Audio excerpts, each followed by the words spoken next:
Pohjoisen keskikesä. Yötön yö. Aurinko ei laske.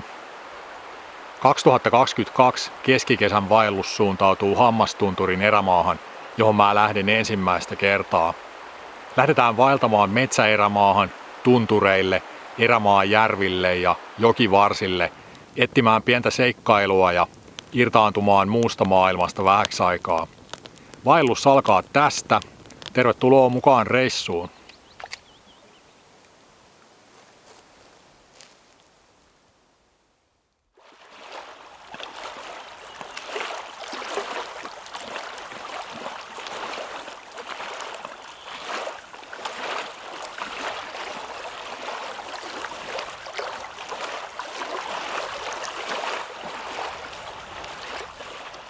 Päivää ja terveisiä Suivakkojärveltä Inarista, Hammastunturin erämaan laidalta.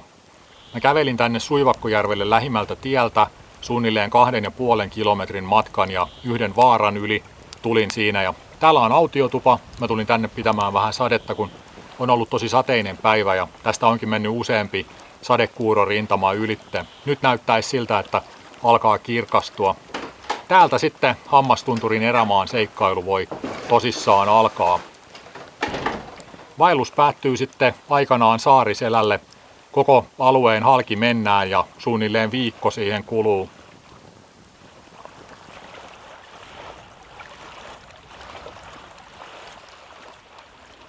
Tämä autiotupa on aika hauskalla paikalla tämmöisellä maakannaksella kahden järven välissä.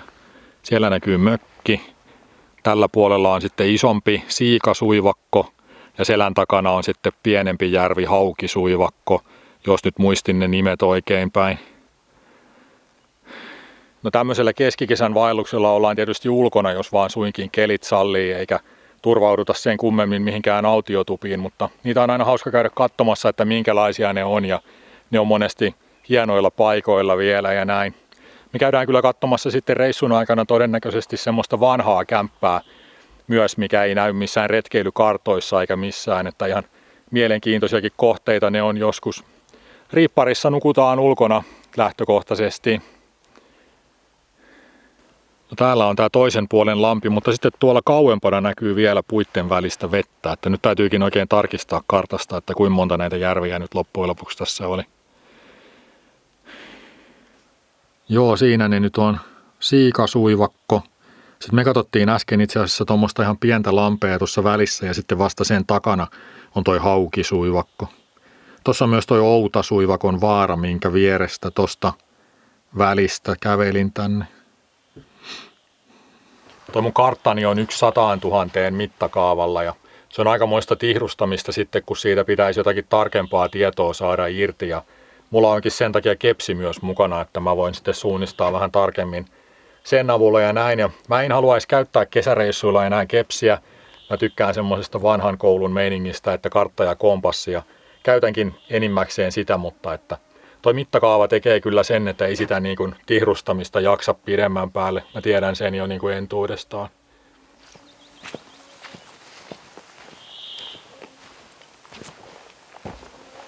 Voisi paistaa pari makkaraa ja törpätä vähän kahvia ja mennä sitten kokeilemaan kalaa noilta järviltä. Nyt kun sateisen päivän jälkeen kirkastui ilta tällä lailla, niin luulisi, että kalat on liikkeellä. Laitoin kokonaan uuden siiman virveliin tossa, kun pidin sadetta tuossa kämpässä ja mulla on ensimmäistä kertaa nyt tämmönen kuitusiima. Mulla oli joku ikivanha rämäsiima aikaisemmin tossa, niin mä halusin vaihtaa sen kokonaan pois.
haukihan se. Täällä on tämmönen aika hieno leiripaikka vähän matkan päässä tuosta tuvasta. Sinne tulikin toinen vaeltaja ja mä joka tapauksessa nukun ulkona nytten. Niin taidanpa tulla tänne.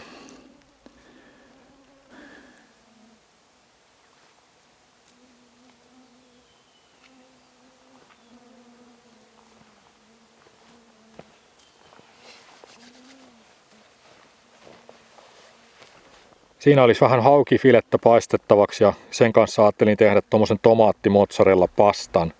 Tulee aika paljon ruokaa, mutta mä oon syönyt tänään aika heikosti.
Siitä. Mä keitin pastaa vähän aikaa ja jätin sen tohon hautumaan. Ei sen tarvitse kiehua koko aikaa.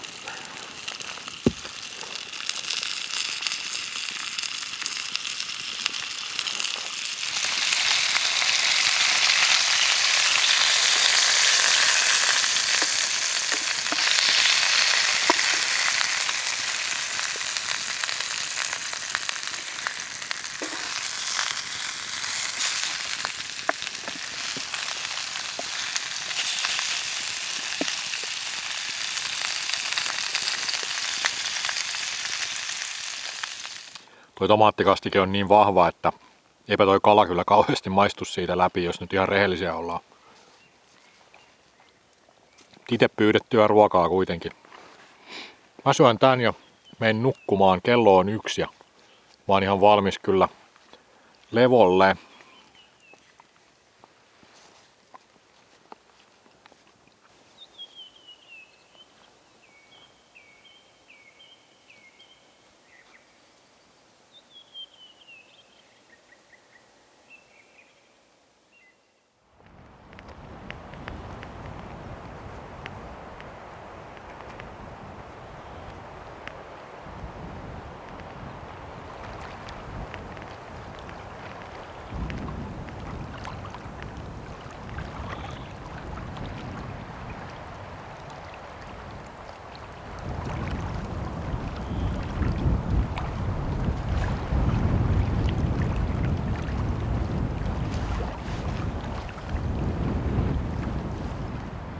Hei hei Suivakkojärvi, kiitos yösijasta ja kalasta.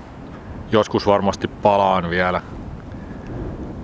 Joo, mulla oli tossa vähän vaikeuksia päättää, että lähdenkö mä niin kuin Hammasjärveä kohti alueen keskelle päin vai ylimmäistä Appislompoloa kohti, missä on semmonen vanha mielenkiintoinen kämppä. Ja mä päädyin sitten siihen, että mennään sinne ylimmäistä Appislompoloa kohti. Matka Linnuntietä on 11 kilometriä ja siinä matkalla on 2 tunturia, Ranpesoaivi ja Appistunturit ja ainakin toinen sitten ylitetään ihan sieltä ylhäältä.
pesoaivi.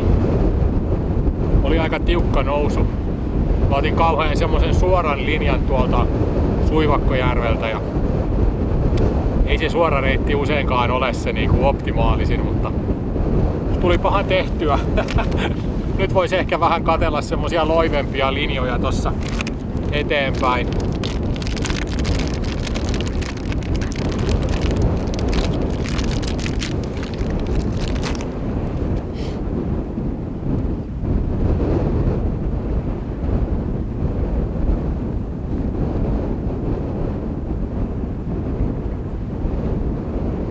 Siellä siinä tää Suivakkojärvi, mistä lähdettiin.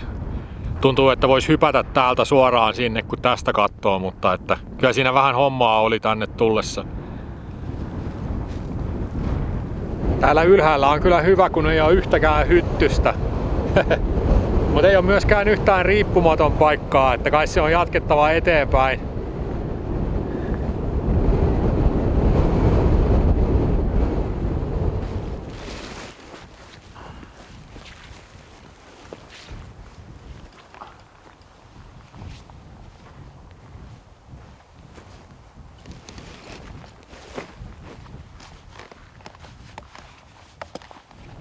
Sieltä tultiin poroaidasta ohitte ja siinä edessä olisi nyt sitten Appistunturi.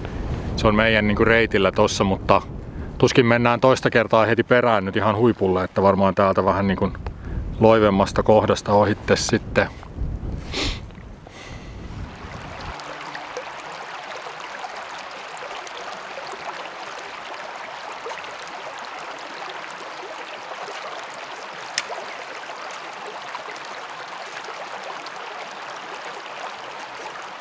Noin, sieltä olisi tulossa vähän pavuilla terästettyä carbonara-pastaa ja kahvi on tossa jo tekeytymässä ja piti pysähtyä tämmöiseen puron varteen tekemään ruokaa, kun tuli kauhea energianotkahdus ja motivaationotkahdus tossa, kun mä olin ajatellut, että mä pidän vaan muutaman lyhyen tauon matkalla sinne määränpäähän, mutta kyllä mun pitää tehdä nyt ruokaa ja vähän istua pidempään ja tuumailla tässä ja vähän koota ajatuksia ja niin kuin saada energioita ylös.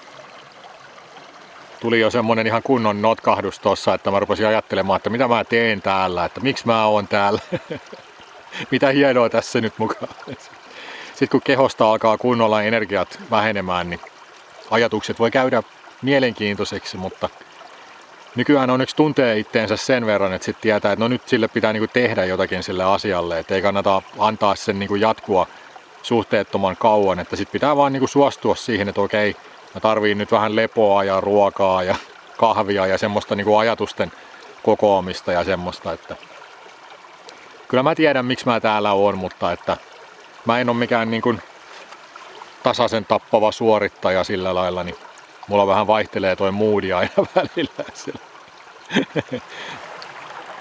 Mä mietin tossa jo, että jäisikö peräti yöksi tähän puron varteen, kun tossa on sattumalta vielä hyvät vahvat koivut riippumatollekin tossa ihan vieressä, mutta toisaalta sinne on 3 kilometriä sinne ylemmälle Appislompololle, niin kyllä mä varmaan kävelen sen vielä, niin pysyy sitten suunnitelmassa vähän paremmin ja näin, että se on aika tuommoista niin kuin loivaa pienipiirteistä maastoa vielä kartan mukaan sinne tästä, niin ei ole mitään kauheata taistelua sitten toivottavasti.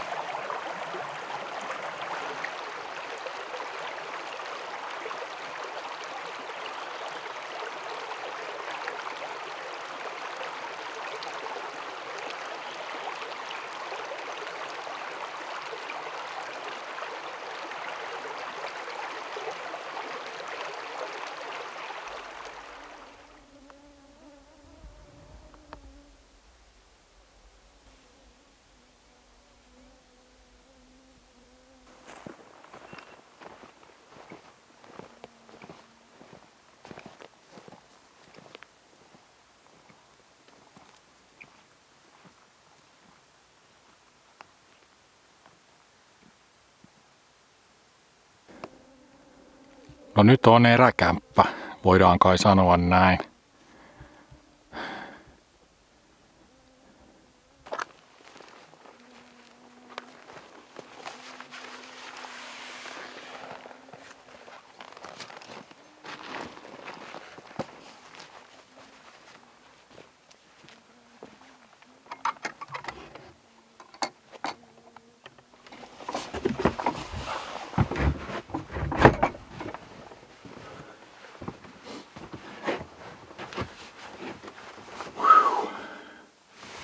Onpas pieni ja matala. Mutta jos rakentaisi itselleen pikku mökin erämaahan, niin ei siitä mitään kauheita lukaalia kannattaisi tehdä. Noin niin kuin lämmittämisen kannalta ja sillä lailla. Aikamoinen könyäminen oli kyllä tosta matalasta ovesta sisään. Aika huikea kyllä. On ainakin persoonallinen. Mulla oli semmonen hyttysparvi perässä tossa tänne tullessa, että voi morjens. Nyt on sen verran myöhä jo, että tuuli on tyyntynyt ja ei mitään viilennystä tuulesta, mutta ei myöskään mitään niin kuin hyttyskarkotusapuja tuulelta. Että aika kovaa hommaa kyllä. Huhhuh. Tuon kämpän nimi on Lavu 67. Mä taisin lukea sen tarinankin jostain, mutta mä en kyllä muista. Katsotaan vaikka huomenna sitten löytyisikö jostain vieraskirjan kannesta tai jostain joku tarina tolle mökille, mutta aika erikoinen paikka, kyllä hieno paikka täällä. Mä menen nyt laittamaan riippumaton, mä löysin sille hyvän paikan, tässä on vähänlaisesti sopivia puun välejä, mutta yksi paikka kyllä löytyi. Ne on vähän erilaisia kilometrejä kuin maaston läpi, painelee ilman mitään polkuja ja näin. Nyt kyllä kolottaa vähän joka paikkaa, kun tässä kroppa alkaa vähän niin kuin jäähtyä, niin täytyy päästä pötkölleen ja levolle. No siinä. Vähän oli jo taiteilua, että sai ahtaaseen väliin kaiken mahtumaan suht normaalisti, mutta siinä se nyt on ja ihan hyvä paikka. Tunturimaisemat taustalla.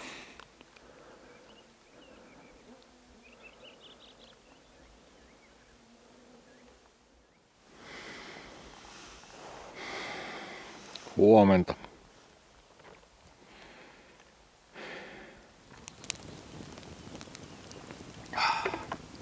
Tulin tähän kämpän pihaan, kun tässä on hyvä tulipaikka ja tässä oli vanhat nuotiopuut tossa, niin sytytin ne. Tässä on siis puro ihan tossa kämpän takana, vaikka järvi on vähän kauempana, mutta että vesi on ihan tässä saatavilla.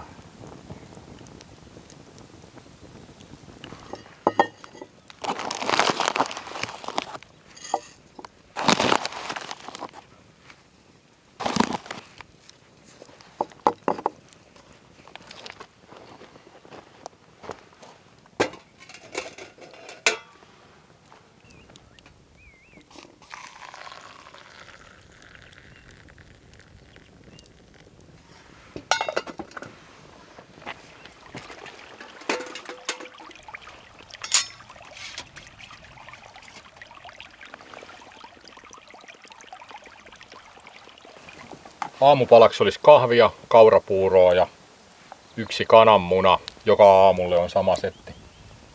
Aika hyvä.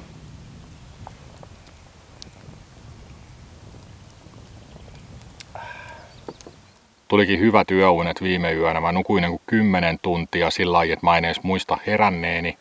Sitten mä viipyilin vielä aamulla siinä, heräilin kaikessa rauhassa niin, että mä olin melkein puoli vuorokautta yhteensä levolla siinä pötköllään sitten. Ai vitsit, se teki kyllä hyvää.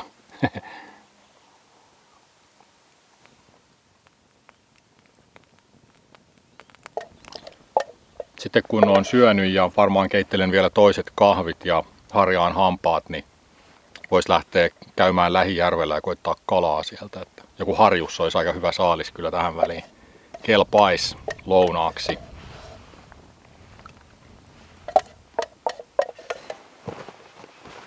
Mutta nyt ennen kuin lähden yhtään mihinkään, niin olisi aamun varsinainen kohokohta. Mä sain tyttöystävältä mukaan tämmösiä pikkuviestejä. Tämmösiä lappusia, voi joka päivä lukea jonkun pienen viestin. Sitten taas täältä 1 kappale.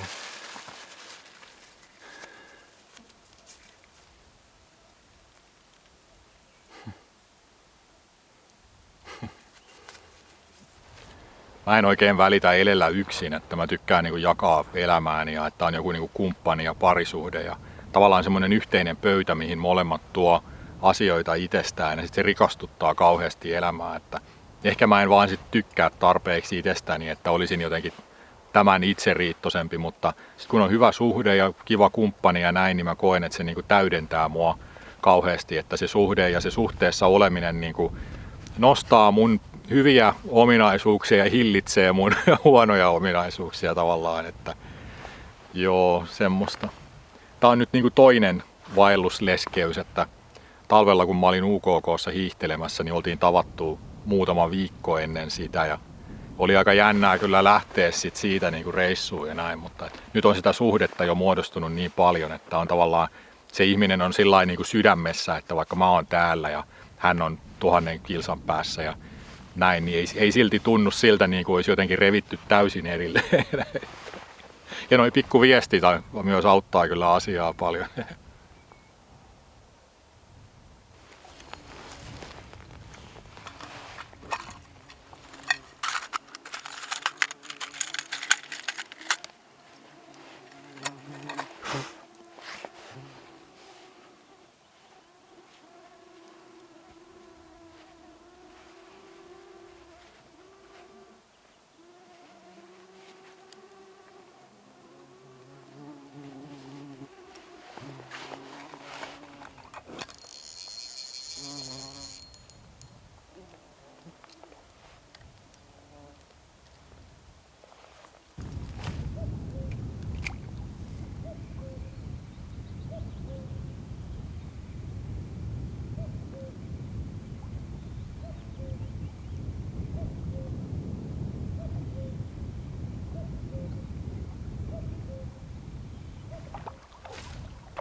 Ei kalaa vielä.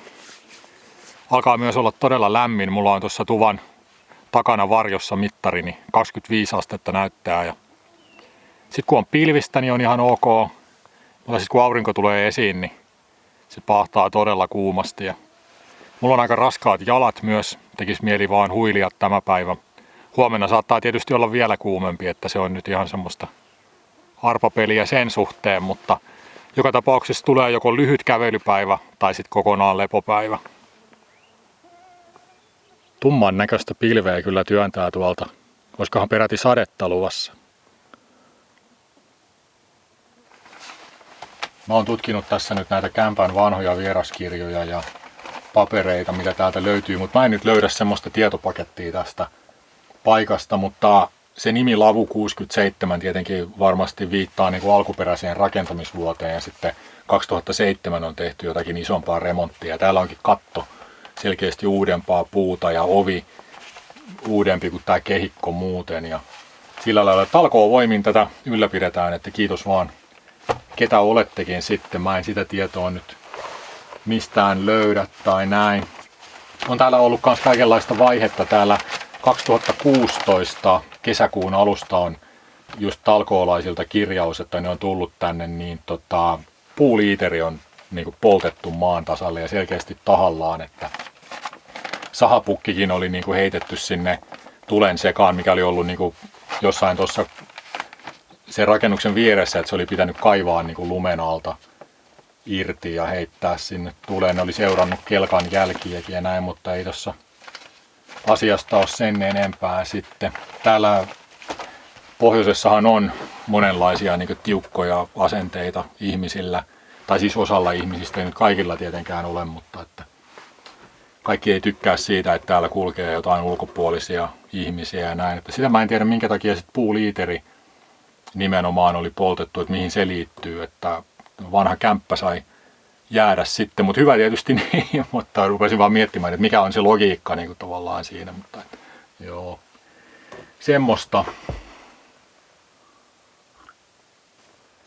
No nyt tuli vähän huono omatunto niistä muutamastakin koivunpätkästä, mitä mä poltin tuossa pihassa, kun siinä oli ollut varmaan niin kuin talviaikaan tulet, että oli ollut vähän isompi notski lämmittämässä ja puoliksi palaneet koivunpätkät oli siinä kiviringin ympärillä, niin mä heitin ne vaan sen kummemmin ajattelematta kasaan ja sytytin, mutta olisin vähän pienempääkin puuta varmasti voinut polttaa siinä niin kuin aamupalaa tehdessä, mutta joo, mitään muita resursseja en käytä täältä sitten kyllä.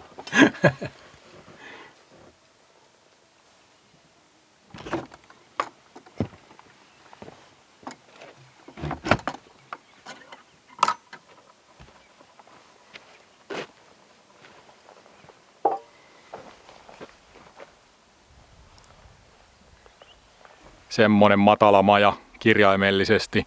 Tuolla on telttasaunakin sitten alempana puron varressa, että suomalainenhan ei ilman saunaa ole erämaassakaan, että se on kyllä näin.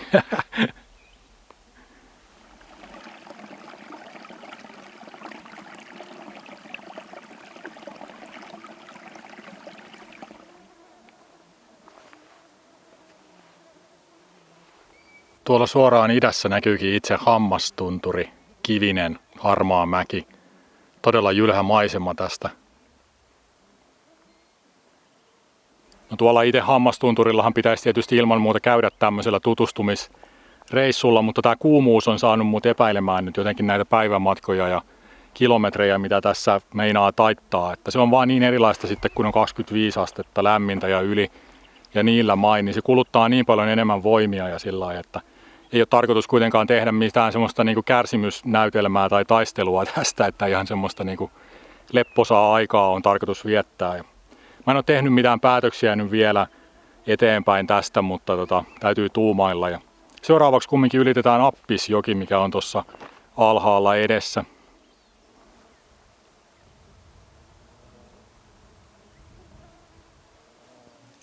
Mä päätin jäädä toiseksi yöksi samaan paikkaan ja olikin tosi hyvä siinä levätä ja rentoutua, kun ei tarvinnut siirtää rinkkaa mihinkään koko päivänä. Ja mä olin pitkän illan ja yöhön saakka kalassa siinä järvellä, mutta saalis jäi tällä kertaa saamatta, että niin se vaan välillä menee.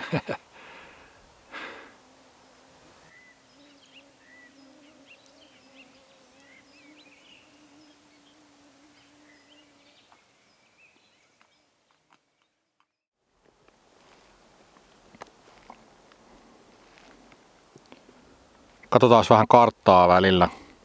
Tuolta Suivakkojärven tuolta lähtiessä lähdettiin aika lailla suoralla linjalla tuosta vaaran yli. Ei nyt ihan korkeimmasta kohdasta, mutta melkein. Ja sitten pari pikku puron ylitystä ja sitten nousu Rahpesoaivin tunturiin ja tuossa korkeimmassa kohdassa kävästiin.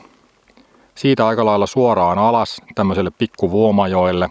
Ja sitten siinä kohtaa mä totesin, että mä en lähde ylittämään tuota Appistunturia tossa, vaan sitten mä kiersin niin kuin maaston muodon mukaisesti täältä ja sitten taas vettä pitkin alas ja suunnilleen näille main tulin sitten tuohon pikku Kaarreojalle, missä oli tauko. No sitten siitä taas aika lailla suoralla linjalla kohti ylimmäistä Appislompoloa Appisen palon kautta. Ja mä taisin aikaisemmin sanoa, että tätä kämppää ei ole retkeilykartassa, mutta kyllä se on tommosena pienenä tekstinä ja tommosena pikkupisteenä, että se ei mitenkään niinku kerro, että täällä on niinku kämppä varsinaisesti, mutta tommonen piste. Ja ylimmäinen Appislompolo lukee tossa. Näin. Seuraavaksi lähdetään sitten Appisjoista yli ja tänne jokeen alaspäin. Vois mennä vaikka kokeilemaan kalaa tuosta alemmasta Appislompolosta. Hei hei pieni eräkämppä. Oli hauska käydä. Hieno paikka. Ei muuta kuin pitkää ikää. Joo, se on nyt vaan tosiasia, että tämä lämpö rajoittaa mun vaellusintoa ja jaksamista aika paljon tässä nyt. Ja Hammastunturi jää nyt tältä reissulta käymättä. Mä päätin sillä lailla, että en mä ota mitään sellaista suorittamispainetta nyt siitä. Ja sehän ei ole sinällään huono tilanne koskaan, että seuraaville reissuille jää myös nähtävää, että ei se mikään niin kuin onnettomuus ole sillä tavalla, että Joo, lähdetään tuosta Appisjokea pitkin alaspäin ja sehän menee Ivalojoelle. Siellä tulee sitten Suomen ensimmäiset kultaryntäyspaikat siellä Kultalassa ja siellä on riippusilta Ivalojoesta yli ja sinne pitää siis mennä joka tapauksessa, että pääsee Ivalojoesta yli, että vaikka tässä nyt tekisi mitä tai olisi tehnyt mitä liikkeitä tässä välissä, niin suunta olisi joka tapauksessa ollut sitten sinne Kultalan riippusillalle ja näin. Sinne päin tästä lähdetään ilman mitään paineita jaksamisen mukaan ja pikkuhiljaa.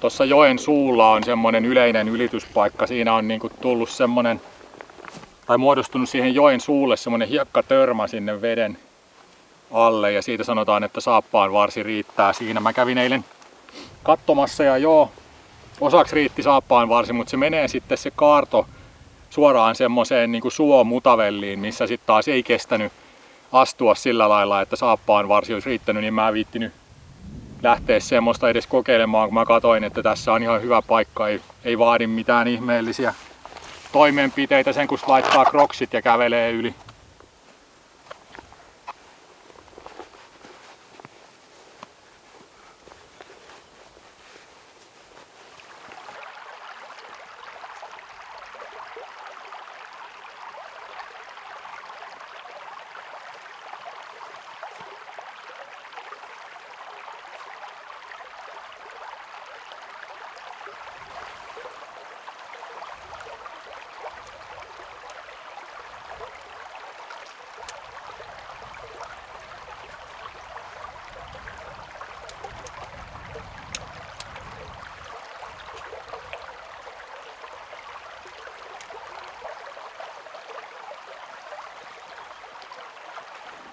Haukea vaan siitä sitten tuoreeltaan. Mä ajattelin tehdä nuudeleita sen kanssa ja kahvithan tulee tässä samalla, kahvivedet.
Kylläpäs nyt sattui hassu erhe, mä en nimittäin suomustanut niitä kalankylkiä. Tällä kun paistaa fileet nahkoineen, niin olisi ilman muuta pitänyt suomustaa, mutta ei se todellakaan estä mua syömästä tätä.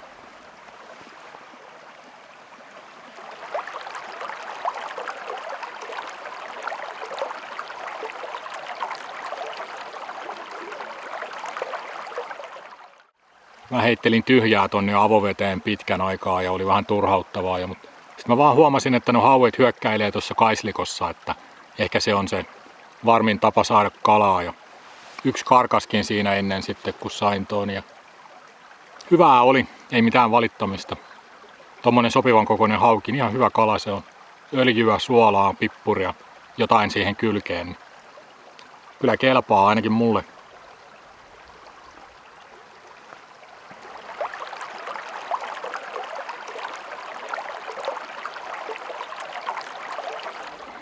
No siellä siintää alempi appislompolo. Huhhuh. Mä jotenkin ajattelin, että siinä olisi joku kiva rantapaikka, joku leiripaikka siinä alemmalla appislompololla, mutta se oli semmoista soistunutta rantaa ja pusikkoa ja semmoista miljoona hyttystä kimpussa koko ajan. Ja en jää kyllä siihen yhtään, että mä pidän vähän taukoa tämmöisellä purolla nyt tässä. Mä join litran vettä tossa ja jatkan sitten eteenpäin. Tässä pitäisi nyt olla vähän kovempaa maata edessäpäin, ettei olisi niin tämmöistä soistunutta, mutta katsotaan.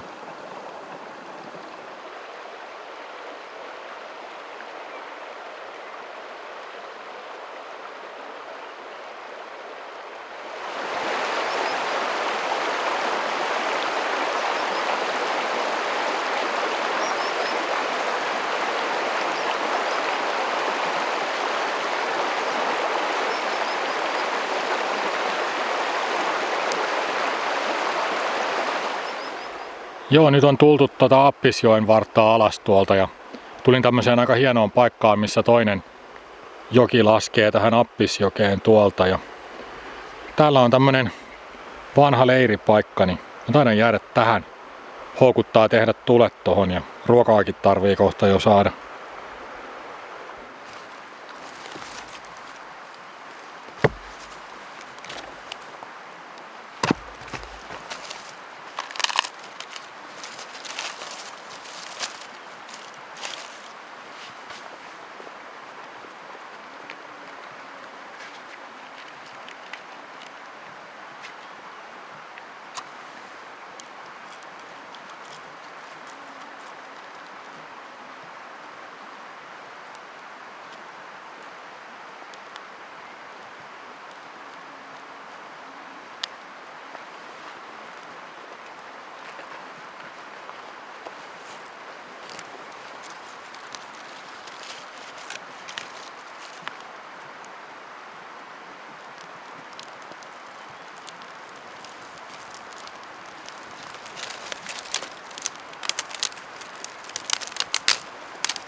Soveltuva keittistankokin oli tuossa yhden puun nojalla, kun vähän tarkemmin katsoi.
Tänne tuli yöpaikka sitten.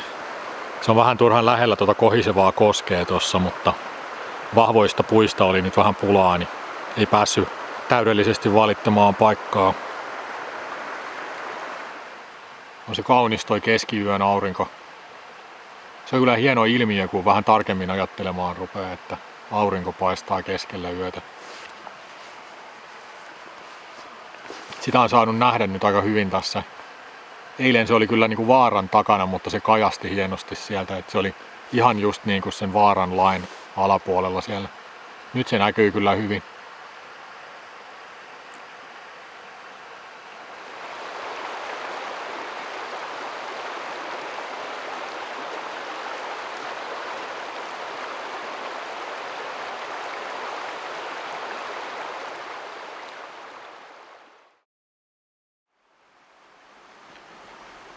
Huomenta. Aika kuumalta aamulta vaikuttaisi.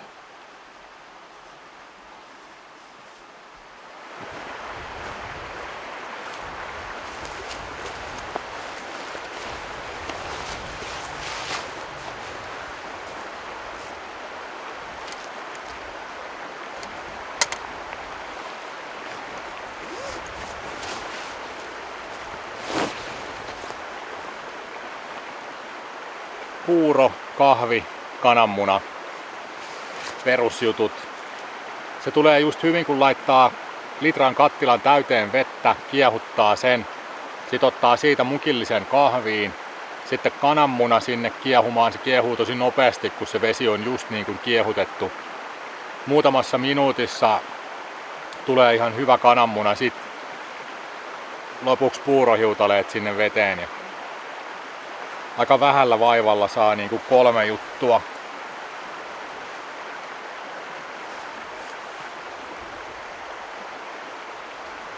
Kyllä tämmönen on aika raskaskulkunen maasto, tämmönen metsäerämaa, missä on niinku paksu aluskasvillisuus ja tosi paljon tuommoista vaivaiskoivupusikkoa. Sitten koko ajan on tuommoista niinku kumpareista maastoa ja mitkään 2 askelta ei ole samanlaisia, että koko ajan on niinku epätasasta ja semmoista. Välillä saa nostella polvia oikein kunnolla, kun on niin paksua pusikkoa ja sillä tavalla, että tulee väkisinkin mieleen viime kesän reissut, kun oli tuolla Kaldoaivissa ja Muotkatuntureilla. Siellähän se on semmonen niinku tundra tai semmonen se isot ylänköalueet, niin siellä on se semmonen 3 senttiä korkea aluskasvillisuus ja hiekka sen alla, niin siinähän on siis tosi hyvä kävellä. Et ihan eri meininki kuin täällä, mutta täällä on sitten taas niinku varjoa, että siellä ylängöillä se suojattomuus on jotenkin tosi semmonen, jos sattuu kuuma aurinkoinen keli, niin se on aika paha se suojattomuus, mutta täällä ne on tämmöistä puolivarjoa koko ajan. No hyttysiä ja muita lentäviä pistäviä itikoita on tietysti paljon ja niiltä pitää jollain tapaa suojautua. Mä suojaudun vaatteilla. Ja auringolta mun täytyy kumminkin suojautua, että puuvilla anorakki on kyllä hyvä, mutta tää on tämmöistä ihan tosi ohutta puuvillaa, että ei tää niinku tunnu mitenkään raskaalta päällä, on tosi ilmava ja semmoinen. Jos ei olisi huppua päässä, niin itikat olisi koko ajan niskassa ja tuolla, niinku, että ne osaa niinku hakeutua sinne niinku tavallaan helpoimpaan paikkaan kyllä, että tästä edestäni on paljon helpompi hätistellä pois. Tämmönen ei välttämättä itikkakammoiselle kyllä sovellu kauhean hyvin tämmönen keskikesän vaellus, että sit kannattaa mieluummin tulla heti kun kevät päättyy ja niin kun jäät lähtee ja sillä sit siinä on se semmonen aikaikkuna, että ei ole vielä ötököitä, mutta on melkein niin kuin kesä tavallaan. Mulle ei onneksi tullut, eikä ole pitkään aikaan enää tullut paukamia hyttysen puremista, että se on vaan se ärsytys kun ne pörrää tässä ja sit se tietysti nipistää kun pistää. Mutta ei tule mitään kutisevia paukamia. Mä oon jostain lukenut, että se olisi niin kuin alueellinen, että se riippuu hyttyskannasta, että jos menee ihan eri paikkaan, niin sitten tulisi taas ne paukamat, mutta mulla se ei ole kyllä mennyt sillä lailla, en tiedä sitten mistä on kyse, mutta mulla on aika hyvä semmonen, niin kuin, ei se mikään immuniteetti ole, ihan yhtä lailla ne mua pistää, mutta siis meinaan, että ei tule mitään reaktioita niistä pistoksista.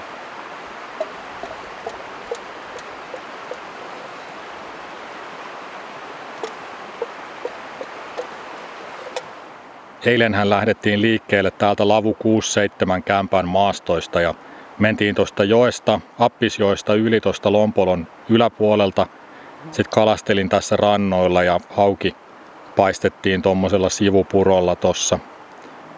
Sitten mä kattelin, että tässä on niin paljon suota tuossa jokivarressa tuossa kohtaa, että mä lähdin kiertämään täältä niin kuin metsän kautta sitten suota ohi, ja se oli mahdollisesti kyllä paha virhe, että tosi raskasta rikkonaista maastoa täällä ja oli kyllä tosi työlästä kulkea. Ja täällä sitten tämän alemman Lompolon kohdalla, kun palasin tonne rannalle, niin siellä oli aika paljon porojen polkuja kyllä, että todennäköisesti jokivartta olisi pystynyt kulkemaan koko matkalta vähän tasaisemmassa, helpommassa maastossa, mutta kaikkea nyt ei vaan etukäteen aina tiedä. Sitten tuosta alemmalta Lompololta jatkettiin tuommoisen Appisen Vanhapalon ohi, Vaaran ohi, ja nyt ollaan tämmöisessä jokihaarassa täällä. Sitten toi on Paleltuma joki nimeltään, joka tuolta tulee.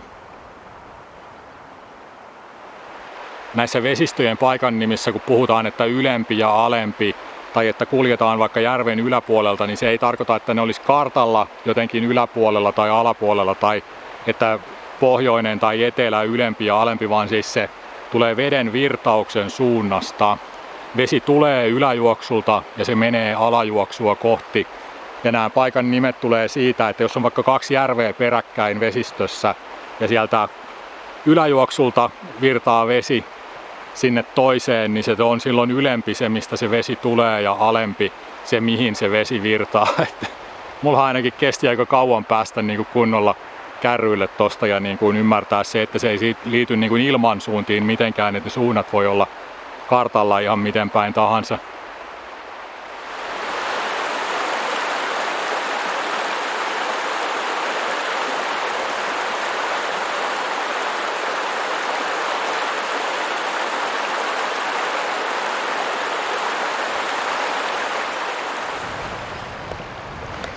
Ihan saa rauhassa kulkea. Ei ole ketään missään. En ole nähnyt yhtäkään ihmistä sen jälkeen, kun lähdin sieltä Suivakkojärveltä. Sinnehän tuli se yksi ihminen. Terveisiä Pekalle, jos katsot tätä. Voihan se olla, että sitten alkaa näkyä ihmisiä, kun tulee tuohon Ivalojoen varteen, mutta katsotaan.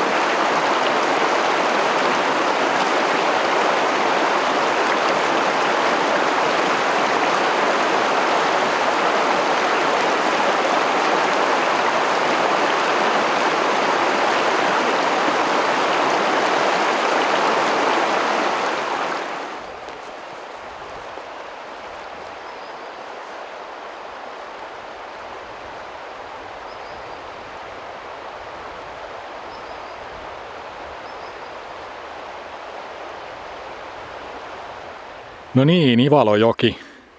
Tämä se onkin vähän isompi virta. Tuolta tulee Appisjoki. Laskee tähän.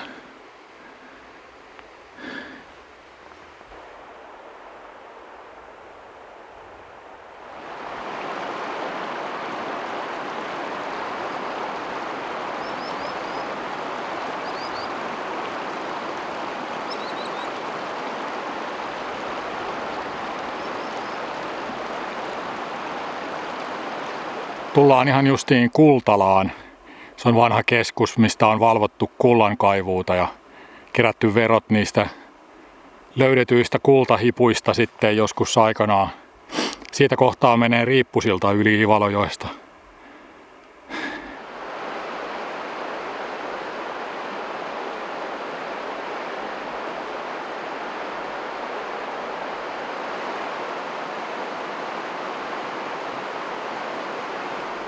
Joo, ei mennä vielä yli. Huomenna vasta. Mennään tuohon Kultalaan kattelee.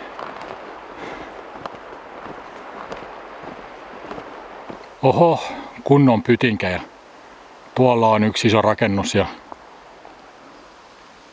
täällä vielä aikamoiset.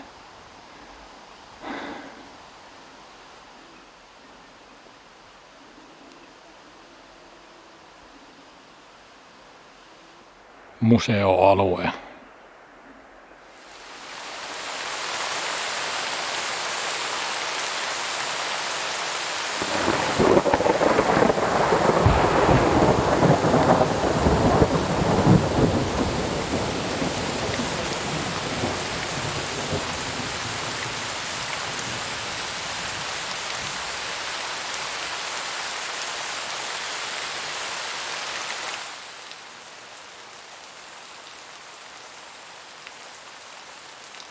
No mikä ukonilma meni suoraan tästä yli. Aivan mieletöntä rytinää. Mä tulin siis tähän autiotuvalle, tää on vähän matkaa niiden museorakennusten jälkeen tässä ja mä olin just ehtinyt sisälle. Sitten kuului pari semmoista vähän niinku vaimeita tömähdystä, niin kuin joku ovi pamahtaisi jossain. Mä tiedän, että tuleeko joku, onko jotain ihmisiä jossain. Sitten mä olin hakemassa vettä tosta, tuossa on semmonen lähde tai semmonen pieni virta tuossa vedenottoa varten, niin sitten lähti ensimmäiset vesipisarat tulemaan ja aivan mieletöntä rytinää. Tää mökki tärisi siinä, kun ukkonen löi suoraan tuossa yläpuolella. Ihan huikeeta kyllä. Vieläkin tulee vettä tosi raskaasti.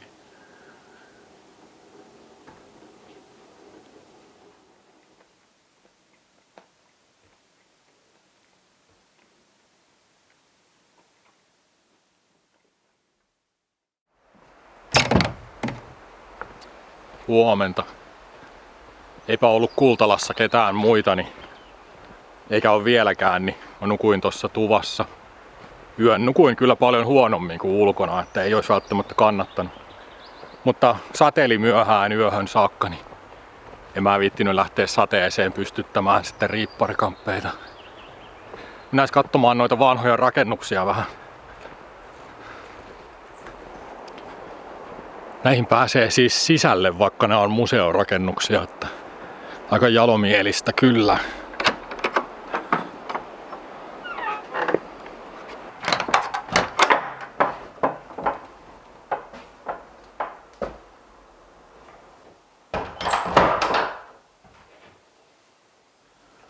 Oho, aikamoinen.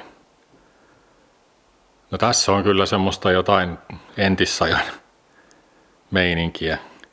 Mä luin, että tää on rakennettu 1870. Täällä asui siis sitten herrat, jotka valvo kullankaivajien toimintaa ja keräs niiltä verot. Tänne tultiin sitten hattu kädessä esivallan edustajien eteen. Ja viereinen tämmönen iso huone. Lattialankut joustaa ja narisee mukavasti. Ja vähän pienempää sivuhuonetta.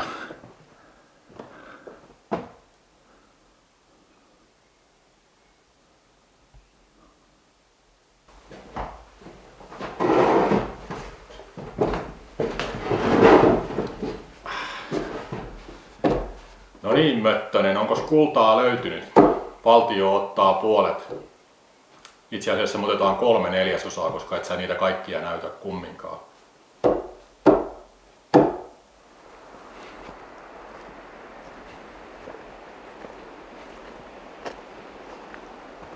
Täällä on leipomo.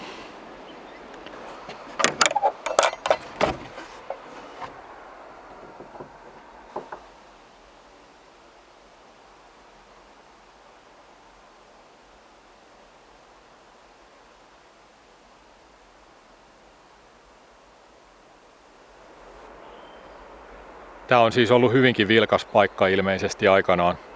Ja mä luin jostain noista teksteistä, että tässä ympäristössä on käytännössä ollut joku hökkelikylä tai semmonen, missä kullankaivajat on sitten asunut ja täällä virkamiehet sitten hienossa talossa tässä mäellä.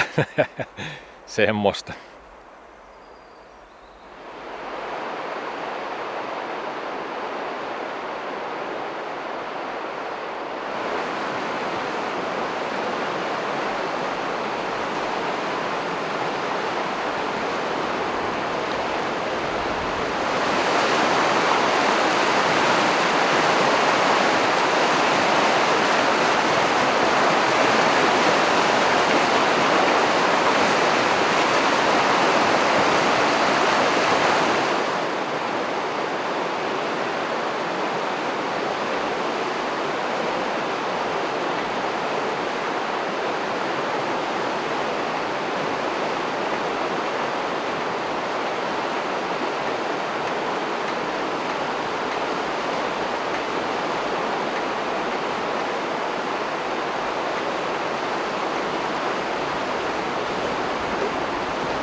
Siellä taas Hammastunturi näkyy suurena täältä Patatunturin kyljestä.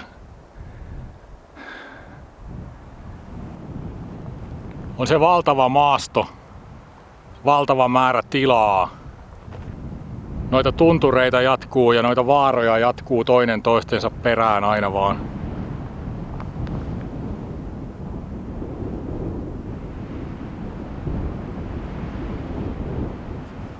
Tulee jotenkin semmonen ajatus ja semmonen fiilis, että tonne voisi yksittäinen ihminen kadota ihan tosta vaan, että ei tarvitsisi mennä kuin 200 metriä tonne metsään, niin siellä oot sulautuneena osaksi tuota valtavaa maisemaa, mutta ei se nyt ehkä ihan niinkään ole, mutta että kai ne vanhojen eräkämppien rakentajat ajatteli jotakin sen tapasta, että haluan sulautua osaksi tätä mahtavaa maisemaa.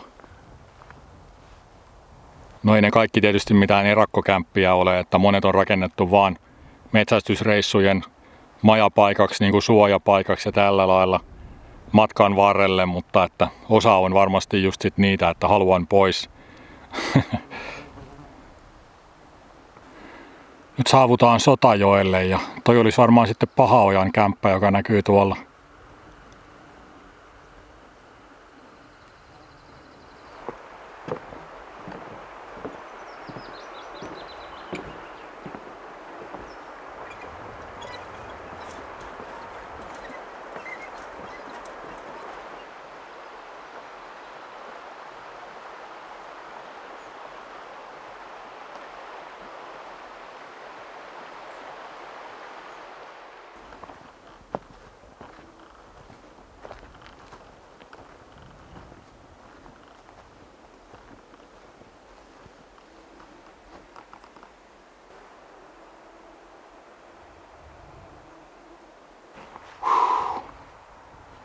Se väli oli 12 kilometriä.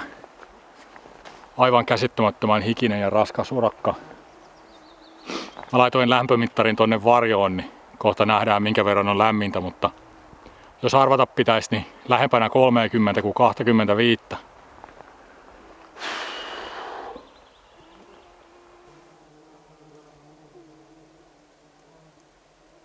No 27 vaan oli mittarissa, että ei sitä 30 sentään. Mulla tuli vähän kiire hyttysverkon taakse suojaan riippumattoon, kun oli niin paljon paarmoja ja hyttysiä tuossa jokivarressa. Mutta mä päätän mun vaelluksen tänne Pahaojalle tältä erää, että on päässyt näkemään taas hienoja paikkoja ja hienoja luontokokemuksia tullut, mutta että toi kuumuus verottaa nyt niin paljon voimia, että se on vähän muuttanut suunnitelmia tässä. Ja sitten joskus tulevaisuudessa käydään katsomassa niitä paikkoja, mitä nyt tältä reissulta jää näkemättä.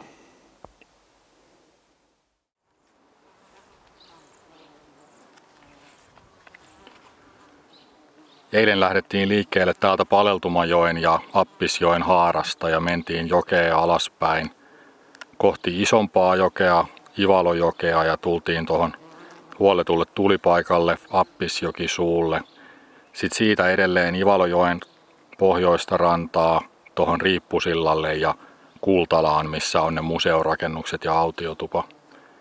Sitten siitä edelleen sillan yli, ja siitä tuleekin merkattu reitti sitten tänne Pahaojalle 12 kilometriä. Joo, tämmönen hikinen ja hyttysten täyttämä vaellushan tästä tuli. Jalat on olleet aika raskaammat mitä yleensä, ja tämä vaellus jääkin kilometrimääräisesti hyvin vaatimattomaksi, että mä oon kävellyt suunnilleen puolet siitä, mitä normaalisti viikon vaelluksella, mutta eihän ne lukemat siinä tietenkään tärkeintä ole, ja ei musta nytkään tunnu siltä, että tämä olisi ollut joku tynkävaellus, että mä olisin jäänyt paitsi jostain, että mä pääsin kumminkin tutustumaan Hammastunturin erämaan yhteen reunaan, ja toi reitti oli ihan järkevä, ja siinä oli hyvin erilaista maastoa matkan varrella ja sillä lailla, että sitten joskus kun palaa tänne uudestaan, niin käy taas katsomassa sitten eri paikkoja, ja sillä lailla voi pikkuhiljaa sit ottaa aluetta haltuun ja näin. On nämä kyllä rauhallisia metsiä, että täällä ei ole ruuhkaa, että muutaman ihmisen vaan näin koko matkan varrella, ja niistäkin suurimman osan sitten ihan lopussa, että siellä Kultalan vanhassa kultakeskuksessakin sai olla ihan yksinään, vaikka voisi kuvitella, että olisi hyvinkin vilkas paikka. Joo, eli Pahaojalle tulee pieni metsätie ja mä hommasin kyydin tästä pois, niin mä en kävelekään Saariselän taajamaan saakka niin kuin olin alun perin ajatellut, vaan päätän tämän vaelluksen jo vähän aikaisemmin tähän Pahaojalle. Ja tämä reissu päättyy tähän. Tästä on hyvä jatkaa sitten taas uusiin seikkailuihin. Minä kiitän seurasta ja seuraavassa videossa jatketaan. Morjens!